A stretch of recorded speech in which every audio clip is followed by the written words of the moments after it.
Voilà, l'aéroport de Madrid, vraiment gigantesque. C'est presque en navette qu'il faut rejoindre le quai, quoi. Là, je m'y perds quand même. J'ai dû demander.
take your seats for landing.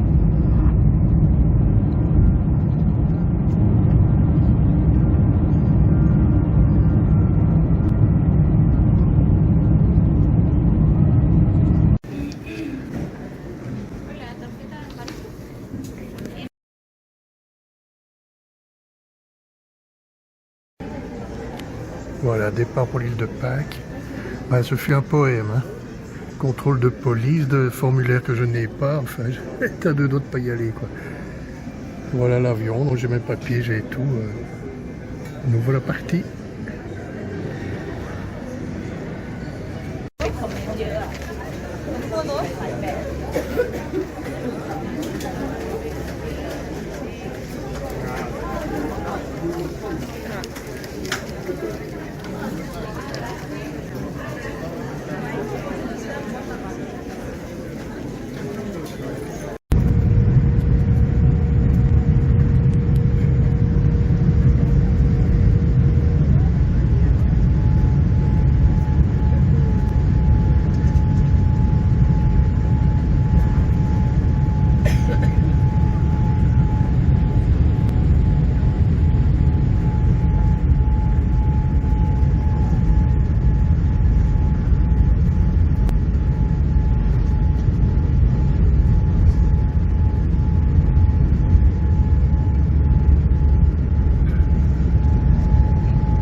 Putain les enfants, je suis à l'île de Pâques. C'est dingue, c'est dingue, c'est dingue. J'y suis.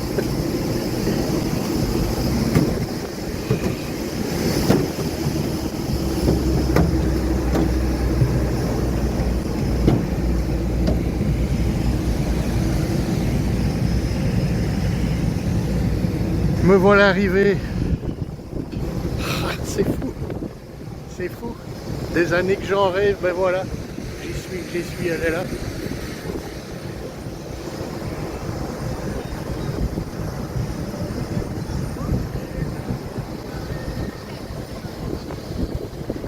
Voilà, l'île de Pâques. Tant rêvé dans l'avion, la Tam qui nous y est arrivée, qui nous a amenés.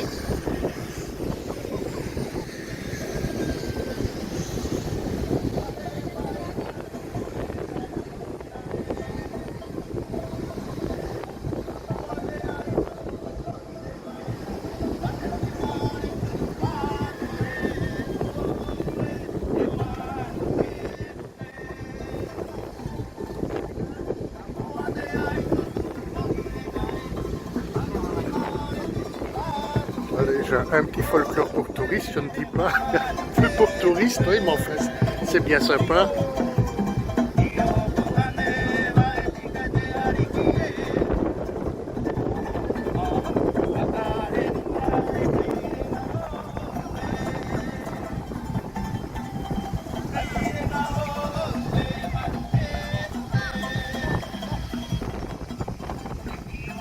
Il y a beaucoup de vent par contre.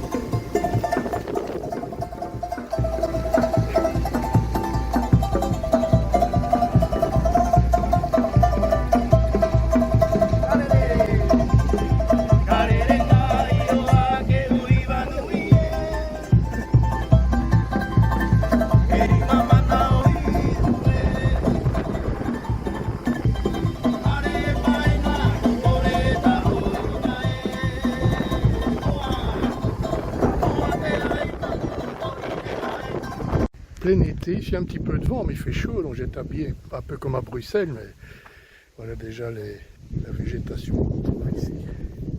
Tout est en fleurs, les oiseaux chantent.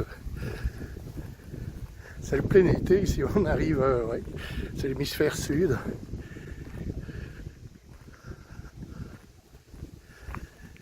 Voilà, les habitations de ce qui est la capitale de l'île de Pâques en Garoa, qui fait à peu près entre 4 et 5 000 habitants, c'est-à-dire très peu. Les routes sont un petit peu défoncées, je fais un peu penser aux routes wallonnes. Ici un hôtel probablement.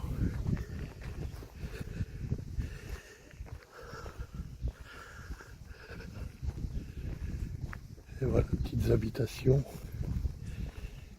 Voilà, ils ont des jardins tropicaux, hein, vraiment des fleurs partout.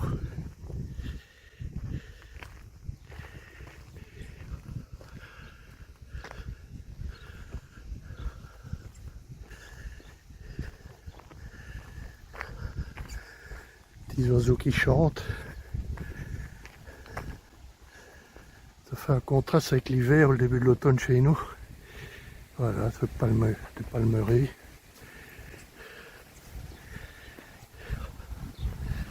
Voilà. On fleurit moi-même à l'arrivée à l'aéroport, pas mal.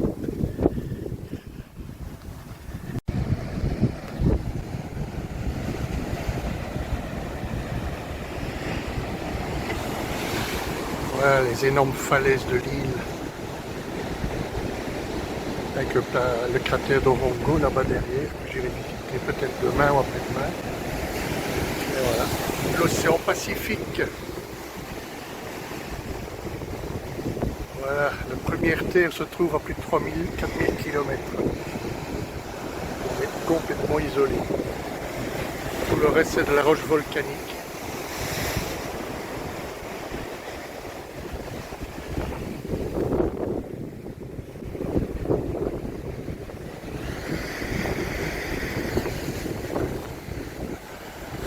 Les énormes falaises, le volcan de Ranokau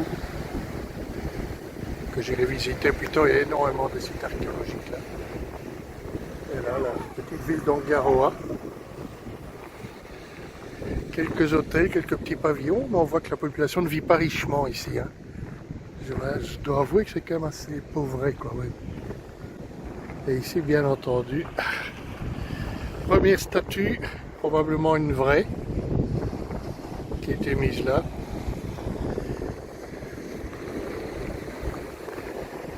Je raconterai un petit historique de l'île plus tard.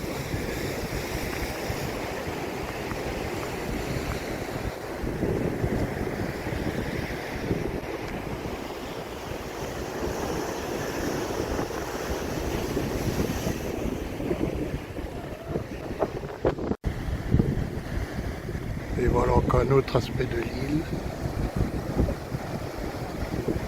Voilà, à l'origine, c'était une île entièrement volcanique. 3 grands volcans la couvrent, on ira les voir demain. La particularité de cette île, c'est qu'elle est complètement isolée à plus de 3500 km de la moindre côte. Au nord, il faut aller beaucoup plus encore, 3500 km du Chili, plus de 4000 km de Tahiti. Et au sud, entre 3 et 4000 km de l'Antarctique, rien que ça. Donc c'est une île volcanique, on voit ici. Toutes les roches ici, c'est du tuf volcanique, c'est de la coulée de lave. Alors c'est une île qui a été peuplée par les Polynésiens, on pense au XIIe, XIIIe siècle, on ne sait pas. Un certain Otumatua, d'où le nom de mon hôtel, serait le roi qui aurait amené des Polynésiens venant des Marquises, des îles Marquises. Ils sont aussi à 3-4000 km. Il faut voir comment ils pouvaient circuler. C'est cet immense océan Pacifique, hein, qui est quand même le plus grand océan au monde, pour venir accoster ici. Une île quand même fortement désolée, à part quelques végétations ici dans la petite ville. On verra que l'île est assez désolée. Donc, pourquoi île de Pâques? Parce qu'elle a été découverte par un certain Jacob Roggeveen, un navigateur hollandais, un explorateur hollandais qui a accosté ici pour la première fois, qui a rencontré les populations, qui étaient très accueillantes à l'époque et qui a déjà découvert la première fois toutes ces mystérieuses statues qui se trouvaient ici, dont on en verra quelques beaux exemplaires demain. Bon, je continuerai mon histoire après. Voilà, très belle vue de cette côte. Voilà, cet immense océan.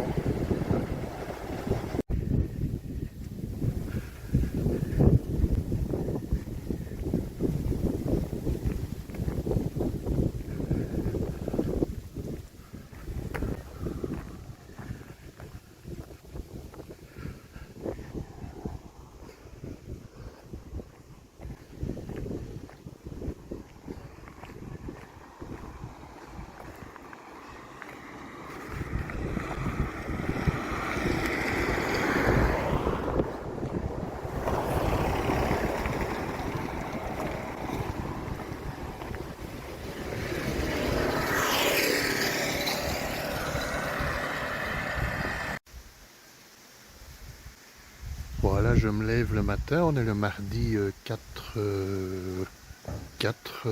novembre, 8 h du matin, il fait encore noir, c'est incroyable. Pourtant, près de l'équateur et tropique, normalement à 6 h, 7 h du matin, il fait clair. Et hier soir, il faisait noir qu'à 9-10 h du soir. Apparemment, il y a 2 heures de décalage avec les horaires d'été, d'hiver par rapport au Chili. À mon avis, c'est ça la raison. Parce que là, je comprends pas trop, quoi. On entend les poules et les coqs, donc ça, normalement, le soleil va se lever. Étrange. Et ouais, il y a bien 2 heures de décalage horaire avec l'heure d'été, l'heure d'hiver, comme on a chez nous, quoi. C'est assez bizarre. Une petite vue de mon hôtel.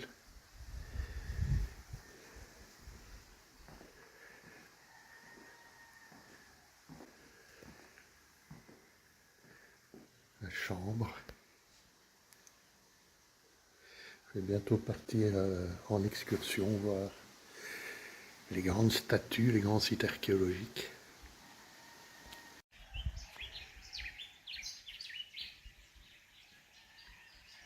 Le soleil se lève enfin, il est 8 h 50.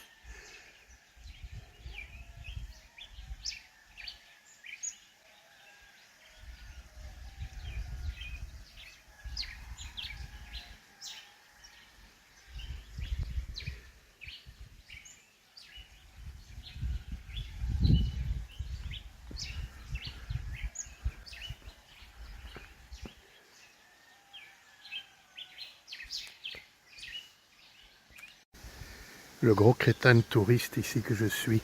En fait, mon téléphone, mon GSM, mon téléphone portable ne met pas à l'heure automatiquement. Je pensais qu'avec la connexion internet, l'heure se mettait automatiquement. En fait, il faisait noir à 8 h 50, mais il était que 7 h 30 en fait. Voilà le problème. J'aurais peut-être dû vérifier ça avant. C'est malin. Ton voyage, on a le décalage horaire et bon, on a un peu crevé. Et voilà, donc c'est l'heure normale, quoi. Je ne savais pas que les téléphones ne mettaient pas à l'heure automatiquement. Voilà, le coin piscine ici de l'hôtel. Voilà, j'en profiterai, mais bientôt on va démarrer en excursion toute la journée autour de l'île. Voir les moaïs, les sites archéologiques et autres, la mer, les paysages. Allez, à tout à l'heure.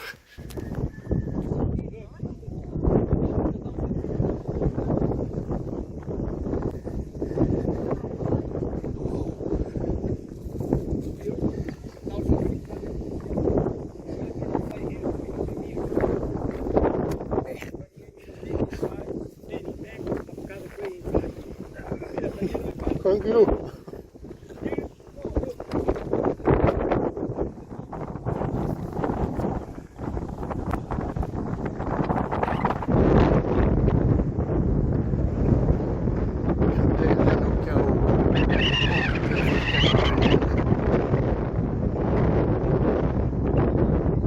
Volcan actif il y a des milliers d'années.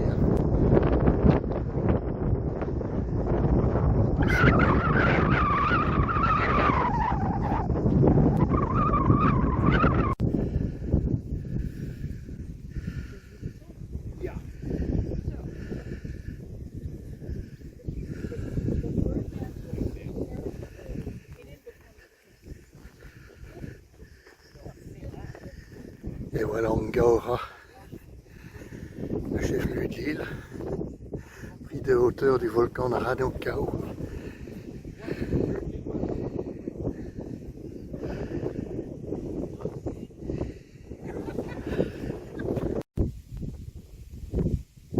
Voici les pétroglyphes dédiés à l'homme-oiseau. C'est un rituel très important dans la zone ici. C'est ici à Orongo qu'on nommait le roi de l'année. Donc c'est un homme qui devait traverser, on ira voir tout à l'heure, traverser la mer, arriver aux îlots de Motunui et Motuiti un peu plus loin, ramasser le premier œuf pondu par les oiseaux. D'où ce mystérieux amalgame homme-oiseau. Et s'il arrivait à ramener l'œuf en montant les falaises sans se blesser, sans le perdre, sans le casser, il était élu roi de l'année.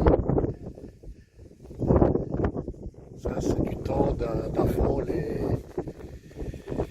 envahisseurs européens, n'est-ce pas?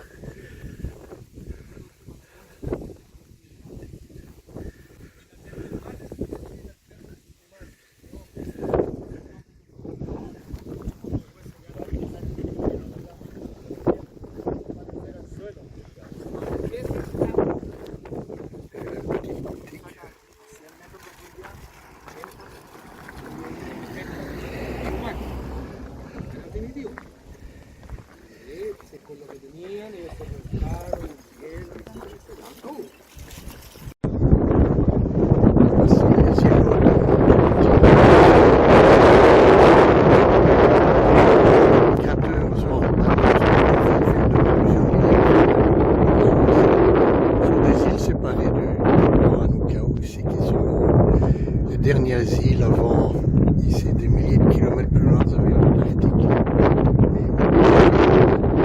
C'est ici qu'il y a une sorte de cérémonie qui permet de créer le roi de l'année. Ce sont des gens qui font des tatouages, des Polynésiens d'avant l'organisation. Il y a un gars qui devait descendre de falaise en Polynésie jusqu'à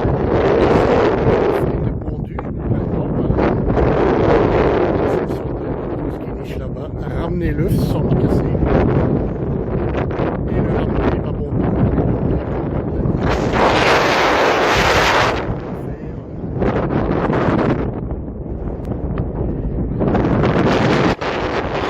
Je croirais vraiment Cap Blanc-Nez.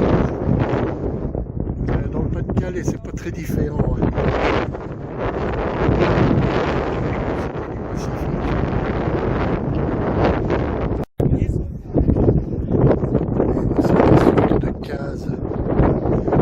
Pour les cérémonies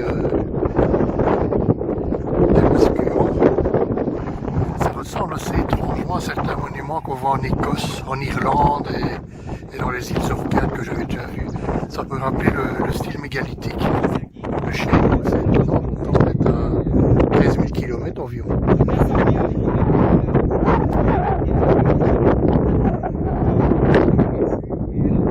Assez étrange. Ces cases évidemment ont été restaurées, hein, c'était fortement ruiné à l'époque.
carrières ont été sculptées de les murailles.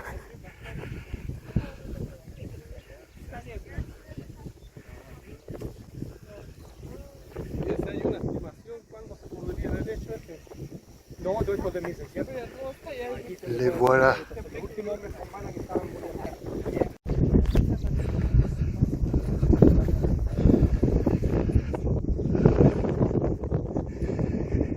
C'est archi protégé, ici on ne peut pas y aller comme on veut, on doit suivre le groupe. J'aurais bien voulu que la place de Francis Mazière est venu creuser ici, tranquillement avec sa tente et son petite équipe. Comme on voit, il y en a des quantités qui sont couchées. Peut-être que cette carrière est abandonnée d'un seul temps. On voit ici des morilles couchées, d'autres là-bas, comme si elles étaient tombées, il y en a là-bas dans la plaine.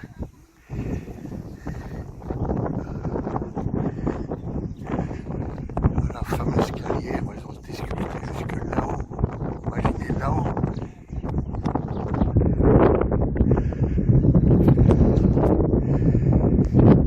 Là-haut, et puis elles se retrouvent toutes là. Dans les gravats, dans les effondrements. Qu'est-ce qui s'est passé ici?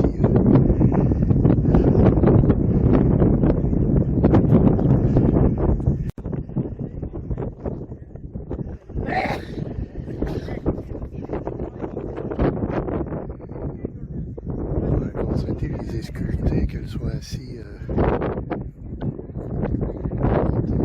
on voit même qu'il y en a ici cassé en deux, non, là-bas en bas, là-bas au bout. Ici elles sont soit enterrées, soit couchées, comme s'il s'était passé quelque chose, un cataclysme, un tsunami ou quelque chose qui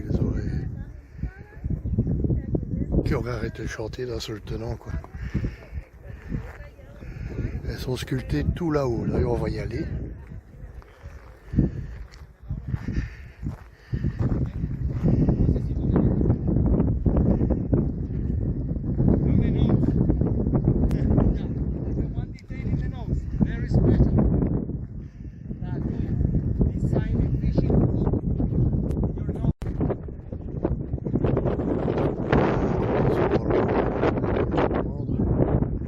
Celle-ci est magnifique. J'aimerais bien aller la toucher, mais on peut pas, quoi. Elles sont immenses, celles-ci. Ici, couché, cassé. Je crois qu'il s'est vraiment passé quelque chose ici.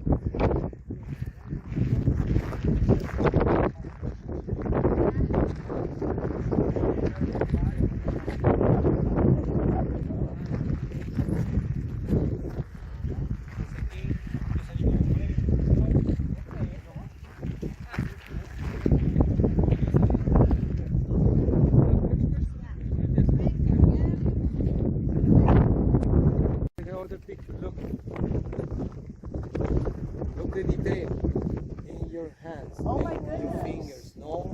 The detail and the ground, all protected now. The erosion process, different one disappear in your fingers. Ça c'est une statue d'une autre époque, ça, celle-là. Elle n'est pas comme les autres. Elle est gigantesque, vous pouvez imaginer tout le corps qui est en dessous, quoi. Il y a deux périodes.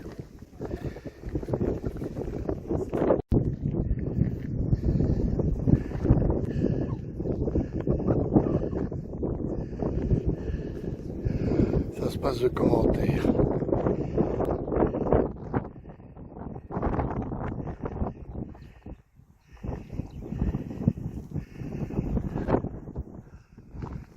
Elles ont été sculptées tout là-haut. Dans la carrière, on voit les tranchées là. Alors il a fallu les descendre. Probablement tous ces remblais qui étaient en dessous n'existaient pas à l'époque. Ils n'ont pas été sculptés soigneusement. Bon, on est comme ça, les balancer dans le sol. Couchés comme ça, quoi.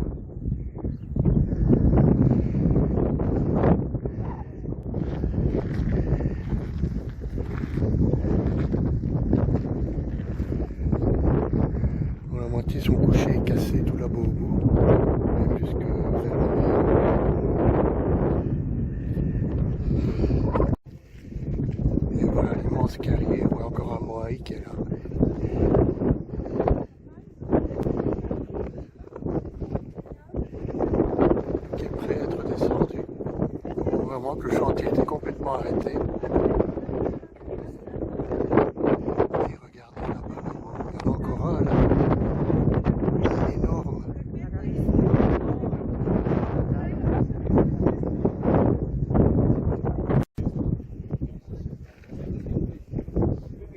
Ici, je fais un hommage à Francis Mazières. C'est lui qui a fouillé le site ici, qui a dégagé ces énormes morailles là, 12 mètres de long. Elle n'a pas été sculptée pour rester là, je suppose. Tout ça date d'une autre époque, bien ancienne à mon avis.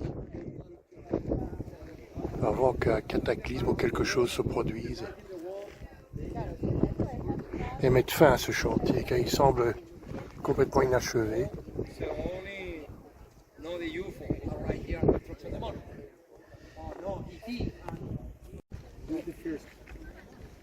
Voilà le gros morail dégagé par Francis Mazières. 12 mètres de long.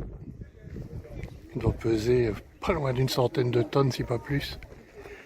Il est encore dans sa gangue de roche, on l'a sculpté. Donc le but était de le faire descendre, de le transporter. Ah oui.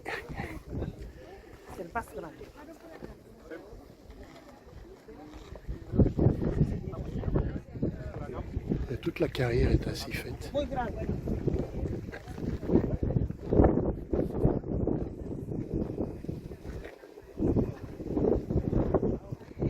J'aurais bien voulu être à sa place pour fouiller ici. Apparemment, elle était complètement enterrée. Ils ont dû la dégager.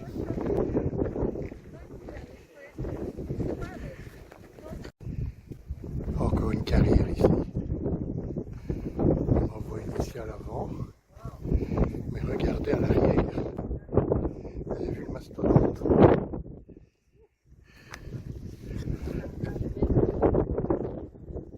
Ah oui. Immense encore dans sa gangue de pierre. Énorme, aussi grande que l'autre.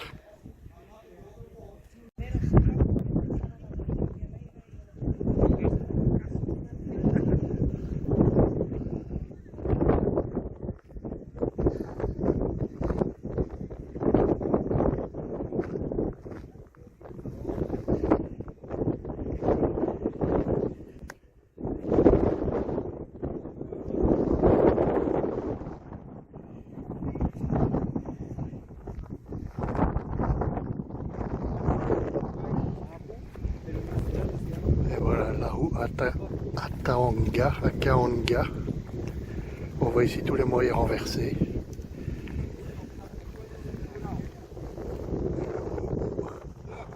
Un autre Raoult.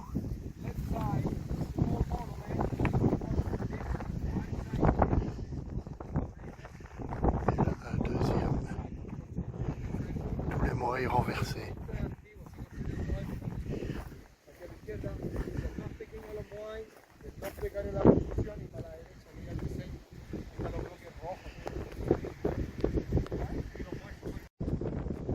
Voilà, là-haut à Kaonga, avec toutes les statues renversées. Non, la légende veut que ce soit des tribus qui seraient battues contre d'autres et qui se seraient amusées à les renverser. Oui. Maintenant, l'hypothèse du tsunami peut être valable aussi, comme il y a eu à Kondaki.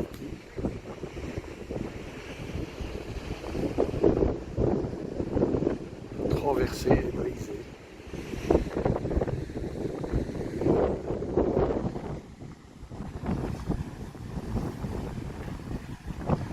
Je ne sais pas pourquoi ils ont entouré cette pierre.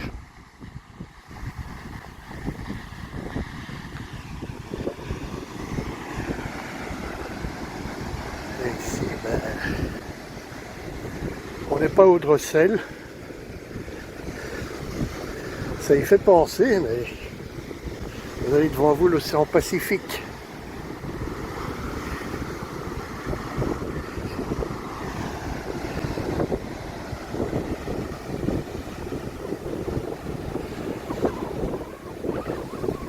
La Skille de Poi qui est plus loin.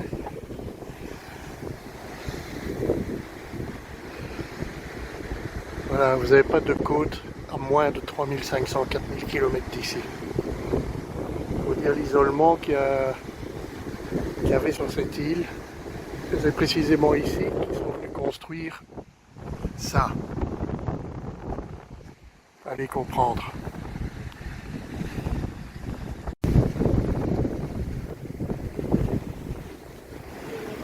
tout n'est que coulée de lave.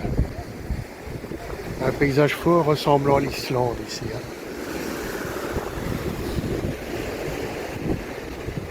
Mais ici, tout est éteint. Depuis des milliers d'années, étant qu'en Islande, c'est encore actif. Et là, nos statues sont de nouveau là. Apparemment, la mer aurait peut-être érodé le terrain. Là où se trouvait peut-être un peu plus à l'intérieur, on ne sait pas.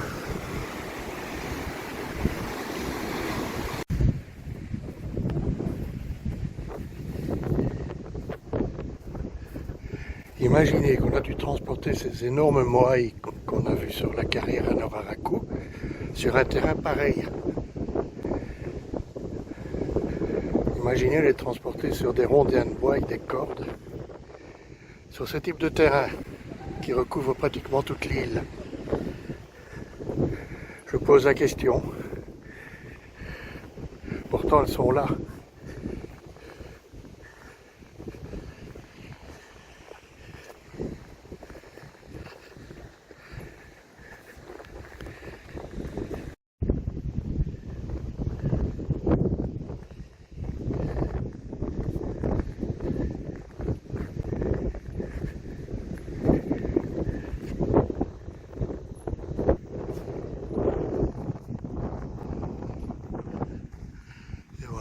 Regarde aussi vers l'intérieur.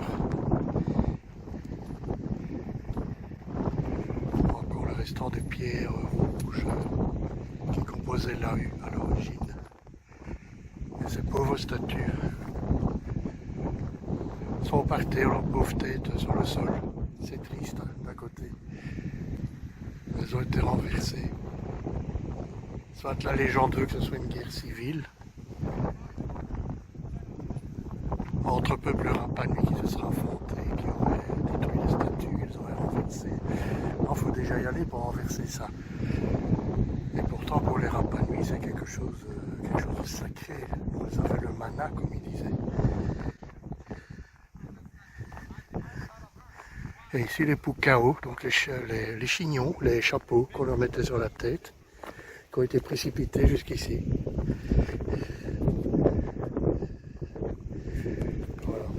Rouge qu'on a retrouvé à la carrière à Ponapo, à peu près d'Angaroa. Voilà, tous les chapeaux sont là.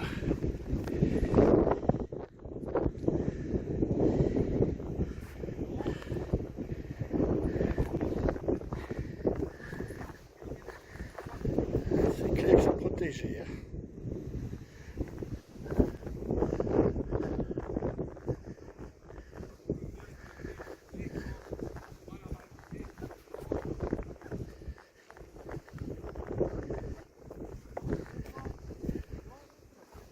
Il est sculpté celui-là.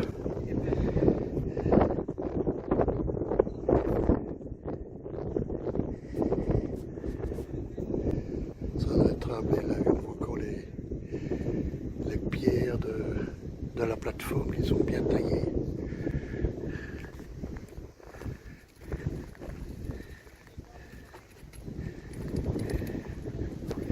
Bon, on va se rendre à l'autre Raoul parce qu'il y en a deux. L'autre il est là-bas au bout aussi avec les statues renversées.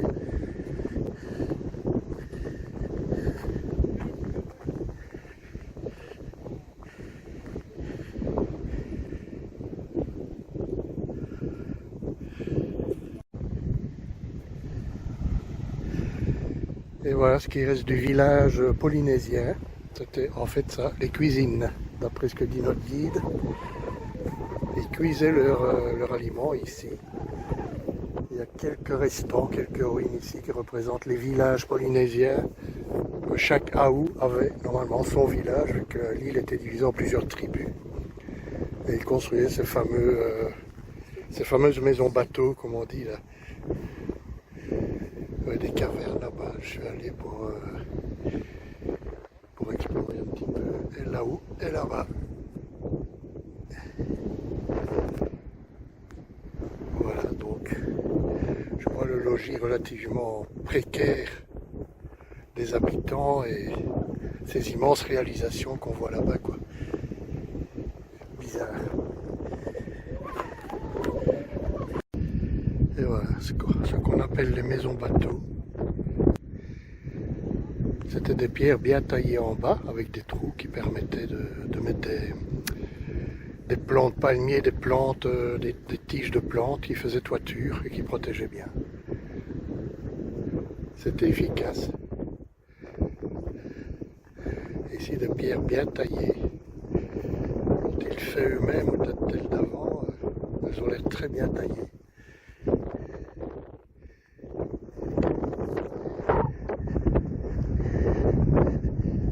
Encore une ici.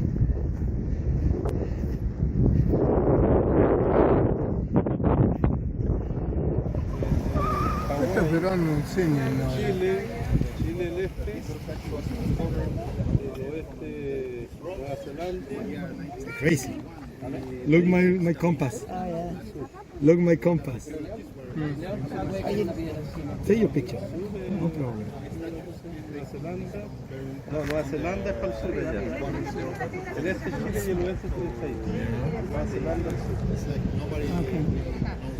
El norte es Hawái.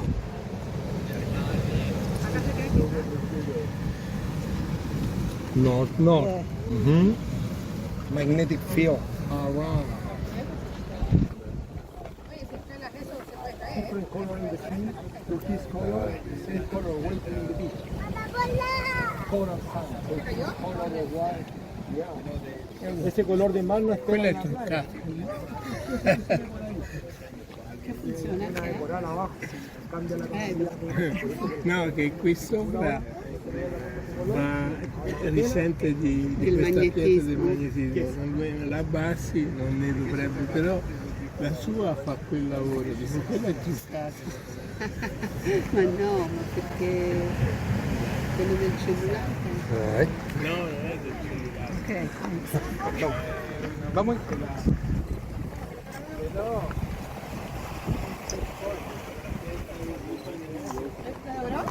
No, con esto no puede, no funciona.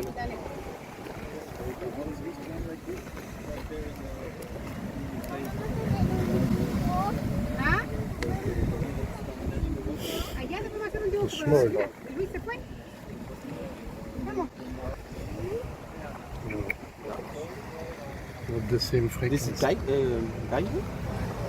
Es un medidor Geiger. Magnetic field.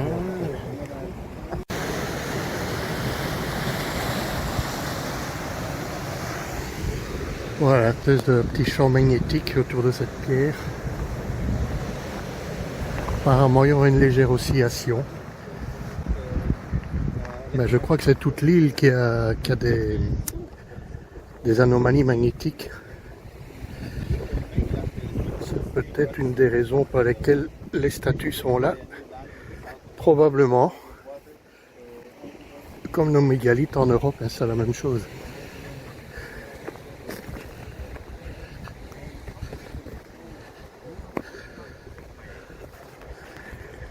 Et là, ici, à Aou, encore avec les statues renversées. Et nous voilà à la paradisiaque petite plage d'Anakena, la seule plage de l'île de Pâques. Il y a plein de petites gargotes, l'endroit où on peut prendre un verre. Voilà, couvert de palmiers. Et là, la plage.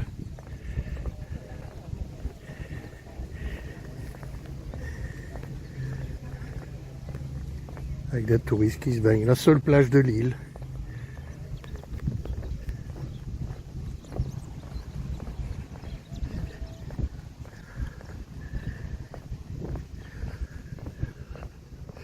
Et évidemment là-bas, des moaïs, bien entendu, qui tournent le dos à la mer.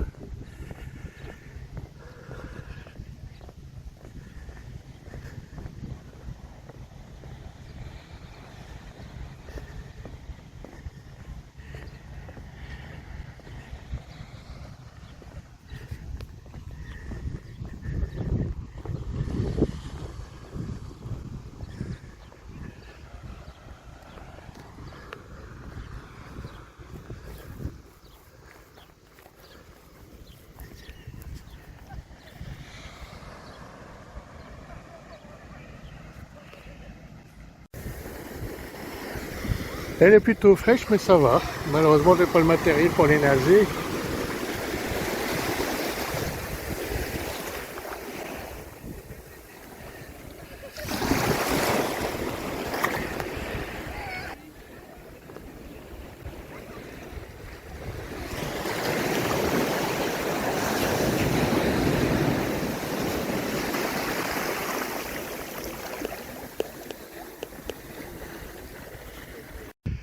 Anakena, c'est aussi ça, des moailles.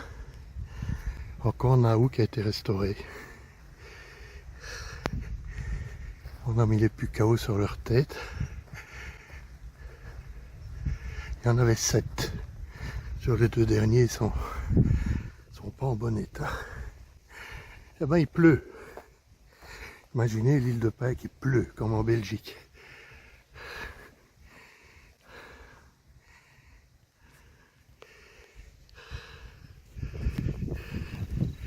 Et voici les pukao qui sont là par terre, donc bien plus petits que ceux de la carrière.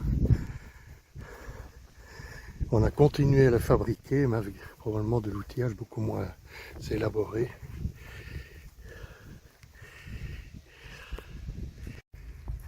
En fait, j'avais oublié de dire, leurs yeux étaient sculptés pour recevoir des vrais yeux, enfin des vrais yeux, des yeux sculptés en corail blanc, avec une pierre noire au milieu. Ce qui était légèrement phosphorescent, et la nuit ou le soir, on avait l'impression qu'ils vous regardaient. Ils avaient un regard. Maintenant les orbites sont creuses. On a fait une découverte dans une carrière quelque part de ces yeux en corail qui ornaient leurs yeux. Donc ça donnait vraiment une impression particulière, quoi.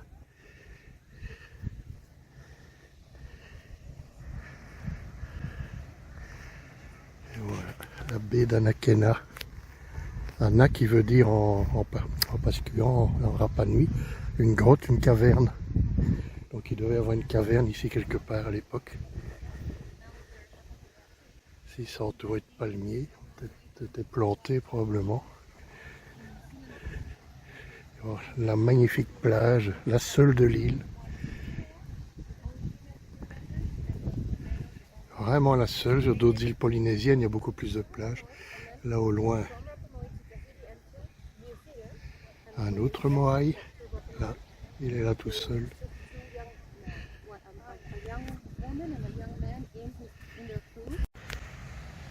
Voilà la plage paradisiaque avec des petites gargotes, comme on voit beaucoup dans ces pays ici.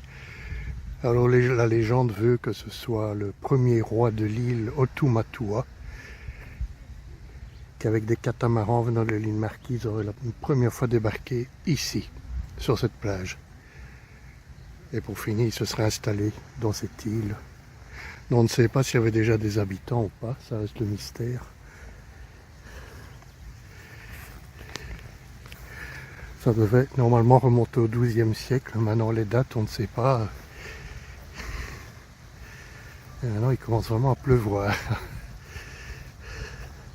Mais elle n'est pas froide, hein, c'est de la pluie tiède, je vais dire.